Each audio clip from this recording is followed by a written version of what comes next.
नमस्कार, न्यूज 18 का digital platform देख रहे हैं आप। मैं हूं आपके साथ दिव्या सिंह। चलिए आपको फटाफट बता देते हैं अंतर्राष्ट्रीय 5 बड़ी खबर। पहली खबर पाकिस्तान से है, जहां पर पाकिस्तान में आज सियासी हलचल और भी ज्यादा तेज हो गई है। अदियाला जेल और इस्लामाबाद हाई कोर्ट के बाहर इमरान खान के समर्थक, नेता और सांसद बड़ा विरोध प्रदर्शन करने की तैयारी में है। इधर न्यूज 18 इंडिया से बातचीत में इमरान की बहन अलीमा ने गंभीर आरोप लगाया है कि सरकार ने उनका बैंक अकाउंट सीज कर दिया है और उन्हें जेल में डालने की तैयारी चल रही है। तो वहीं दूसरी तरफ इमरान के बेटों ने पिता के जिंदा होने का सबूत मांगा है, क्योंकि ना कोई वेरीफाइड मुलाकात हो रही है और ना कोई पक्की जानकारी मिल रही है। और इस बीच अब ये खबर आ रही है कि आज वकीलों को इमरान खान से मिलने की इजाजत मिल सकती है। लेकिन इसी बीच इमरान खान की बहन अलीमा ने शहबाज सरकार पर गंभीर आरोप लगाए हैं। अलीमा ने कहा है कि उन्हें जेल में डालने की तैयारी चल रही है और उनके बैंक अकाउंट सीज कर दिए गए हैं और एआई से उनके फेक वीडियो बनाए जा रहे हैं। वहीं इस पूरे मामले पर जहां एक तरफ इमरान खान के समर्थक, नेता और सांसद बड़ा विरोध प्रदर्शन करने की तैयारी में हैं, तो वहीं दूसरी तरफ सरकार की तरफ से इस्लामाबाद, रावलपिंडी में धारा 144 लागू कर दी गई है और अडियाला जेल जाने वाले सभी रास्ते भी सील कर दी गई है। कल तक हर तरह के प्रदर्शन पर रोक लगाई गई है और ऐसे में अब देखना होगा कि इस पूरे मामले में इमरान खान के समर्थकों का क्या रुख होता है, वो क्या करने वाले हैं, क्योंकि उनकी तैयारी तो पूरी थी। उन्होंने पहले ही कह दिया था कि वो पहले हाई कोर्ट जाएंगे और उसके बाद अदियाला जेल के बाहर प्रदर्शन करेंगे और इमरान खान से मुलाकात की वो कोशिश करेंगे। लेकिन स्थिति को पहले ही समझते हुए शहबाज सरकार की तरफ से धारा 144 लागू कर दी गई है। तो इसके बाद इंतजार है कि यहां पर इमरान खान के समर्थक का अगला कदम क्या होने वाला है। और चलिए अब दूसरी खबर आपको बताते हैं, जहां पर चक्रवाती तूफान दितवाह ने पड़ोसी देश श्रीलंका में भारी तबाही मचाई है। दितवाह के कारण आई बाढ़ और भूस्खलन से अब तक 334 लोगों की मौत हो गई है, तो वहीं कई लोग लापता बताए जा रहे हैं। इस बीच प्रधानमंत्री नरेंद्र मोदी ने सोमवार को यानी कि 1 दिसंबर को श्रीलंका के राष्ट्रपति अनुरा कुमारा से फोन पर बातचीत की है और इस दौरान पीएम मोदी ने श्रीलंका के हालात पर दुख जाहिर किया और हर संभव मदद का भरोसा दिया है। जानकारी के मुताबिक पीएम मोदी ने दितवाह के कारण श्रीलंका में बड़ी संख्या में जान माल के नुकसान पर गहरा शोक जताया है। पीएम मोदी ने राष्ट्रपति से कहा है, यानी कि श्रीलंका के राष्ट्रपति से ये कहा है कि भारत इस मुश्किल समय में श्रीलंका के लोगों के साथ मजबूती से खड़ा है। उन्होंने साफ किया है कि भारत के लोग इस कठिन समय में श्रीलंका के लोगों के साथ पूरी एकजुटता और समर्थन के साथ खड़े हैं। प्रधानमंत्री नरेंद्र मोदी ने राष्ट्रपति दिसनायके को संकटग्रस्त व्यक्तियों को बचाव और राहत प्रदान करने के लिए चल रहे ऑपरेशन सागर बंधु के तहत श्रीलंका को भारत के निरंतर समर्थन का आश्वासन भी दिया है। प्रधानमंत्री ने बताया है कि भारत की तरफ से श्रीलंका के लिए भेजी गई राहत सामग्री और बचाव दल मौके पर काम कर रहे हैं और यह सहायता भारत की मानवीय प्रतिबद्धता और पहला प्रतिक्रिया देने वाले देश की भूमिका को मजबूत करेगी। तो पीएम मोदी ने राष्ट्रपति दिसनायके को आश्वासन दिया है कि ऑपरेशन सागर बंधु के तहत श्रीलंका की जरूरतों के मुताबिक राहत, बचाव और मानवीय सहायता लगातार भेजी जाती रहेगी। वहीं राष्ट्रपति दिसनायका ने भारत द्वारा समय पर दी गई प्रभावी सहायता के लिए अपना गहरा आभार भी व्यक्त किया है। उन्होंने आपदा के बाद भारत की सहायता के लिए अपनी कृतज्ञता व्यक्त की और बचाव दलों एवं राहत सामग्री की त्वरित तैनाती की सराहना की है। उन्होंने भारत के समय पर और प्रभावी प्रतिक्रिया के प्रयासों के लिए श्रीलंका की जनता की ओर से आभार व्यक्त किया है।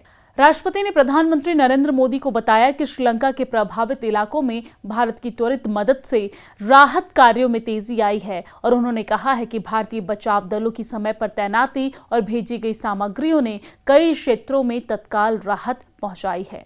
और अब तीसरी बड़ी खबर चीन से जुड़ी हुई है, जहां पर चीन की दिग्गज हथियार कंपनियों की कमाई साल 2024 में बुरी तरीके से गिर गई है। वजह है सेना के भीतर फैल चुका भ्रष्टाचार। तो बड़े स्तर पर हटाए गए जनरल और उससे ठप पड़े हथियारों के contract Stockholm International Peace Research Institute यानी कि SIPRI की नई रिपोर्ट ये कहती है कि जब दुनिया भर में हथियार कंपनियों की कमाई तेजी से बढ़ रही है, तब चीन की कंपनियां उल्टा घाटे में जा रही है। दरअसल SIPRI के मुताबिक 2024 में चीन की हथियार खरीद में इतने घोटाले मिले हैं कि कई बड़े कॉन्ट्रैक्ट या तो रोक दिए गए हैं या पूरी तरीके से रद्द कर दिए गए हैं। तो चीन के राष्ट्रपति शी जिनपिंग 2012 से ही सेना में भ्रष्टाचार पर शिकंजा कस रहे थे, लेकिन 2023 में ये लड़ाई ऊपर तक पहुंच गई जब PLA की रॉकेट फोर्स पर बड़ी कार्रवाई हुई। अक्टूबर 2024 में 8 टॉप जनरल पार्टी से निकाल दिए गए हैं और जिसमें सबसे बड़ा नाम था जनरल हे वेंगडोंग यानी कि चीन की सैन्य व्यवस्था का नंबर 2 व्यक्ति। और अब यह साफ हो रहा है कि भ्रष्टाचार की वजह से चीन की मिलिट्री मॉडर्नाइजेशन मशीनरी धीमी पड़ गई है। चौथी बड़ी खबर बांग्लादेश से है, जहां पर बांग्लादेश की राजनीति में वक्त का पहिया कैसे घूमता है, इसका सबसे बड़ा उदाहरण पिछले 24 घंटे में ढाका में देखने को मिला है। कल तक जो पूर्व प्रधानमंत्री जेल और पाबंदियों के साए में जी रही थी, आज अंतरिम सरकार ने उन्हें देश का सबसे खास नागरिक यानी कि VVIP घोषित कर दिया है। बांग्लादेश की मोहम्मद यूनुस के नेतृत्व वाली अंतरिम सरकार ने सोमवार रात को एक बड़ा और चौंकाने वाला फैसला लेते हुए पूर्व प्रधानमंत्री और बांग्लादेश नेशनलिस्ट पार्टी यानी कि BNP की चेयरपर्सन बेगम खालिदा को VVIP का दर्जा दे दिया।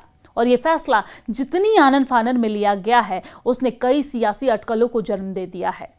अब 89 वर्षीय बीमार खालिदा जिया की सुरक्षा का जिम्मा स्पेशल सिक्योरिटी फोर्स यानी कि SSF के हाथों में होगा। वही एलीट फोर्स जो देश के राष्ट्रपति और प्रधानमंत्री की सुरक्षा करती है। आखिर अस्पताल के बिस्तर पर पड़ी खालिदा जिया को अचानक से VVIP घोषित करने के पीछे यूनुस सरकार की क्या मंशा है?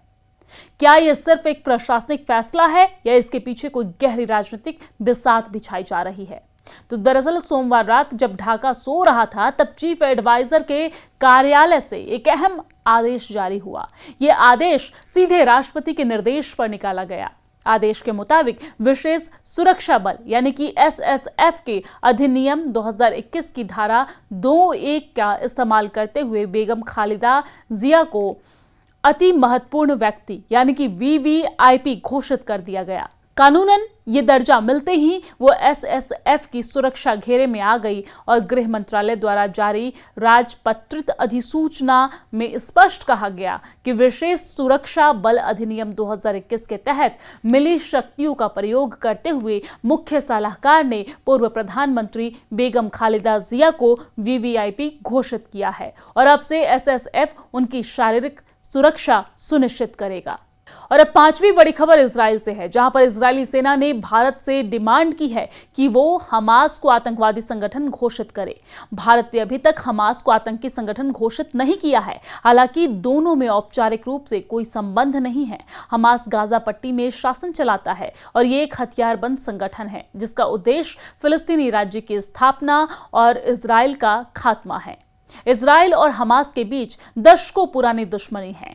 हमास को कई मुस्लिम देशों का समर्थन प्राप्त है, जिससे ईरान, तुर्की, मिस्र और कतर प्रमुख है।